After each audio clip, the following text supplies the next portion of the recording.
we're going to go over an exercise called the posterior capsule hip stretch. Now the posterior capsule is basically right in the back pocket of your hip where the femur, the head of the thigh bone, is going to insert into.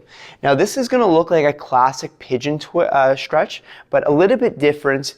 That's going to be a bit more powerful in terms of really opening this posterior, this back of the hip tissue that we're really aiming to load, because many people tend to be butt squeezers and these butt tissues are constantly clenched. We need to open that up, and this is going to be really important for some activities that we're going to go into later, which involve hinging and opening up the back of the bum. So Jess is going to get into all fours. I'm going to take him through this. So his knees are together, and his hips are on top of his knees, his hands are underneath his shoulders. Now he's going to swivel his legs one way for me, yeah. And now he's going to, so about 45 degrees, and then he takes his outside leg here. So let's say he swivels left, he's going to take his left leg, and he's going to reach back not to 6 o'clock, but behind this leg a little bit more.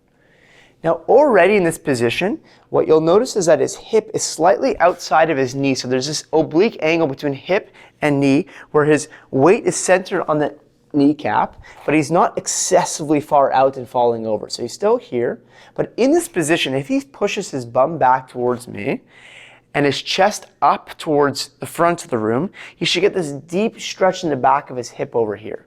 And what he's just going to do is breathe into this position. Really pushing his bum back and up, like he's perking his butt up as his chest goes forward in space.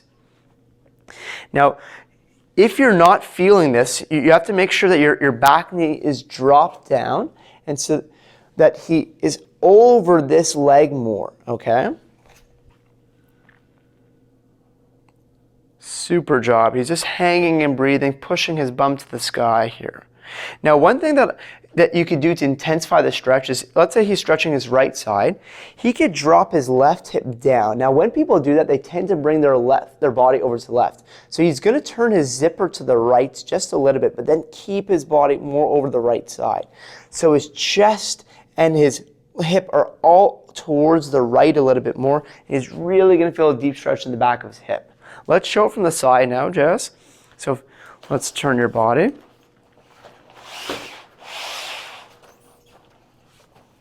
So same leg for us. So he's going to swivel the legs to the left, reach that left foot all the way to 6 or even 5 o'clock. You're going to notice that his hip should go more out there. He's push your butt up to the sky a little bit. Perk that up. Imagine you're taking the underside of your bum and pushing it to the sky. He's going to lift his chest bone up. And the more he's towards the right, where the weight's staying on the inner edge of his kneecap, he's going to feel a big, big stretch over here. Breathing.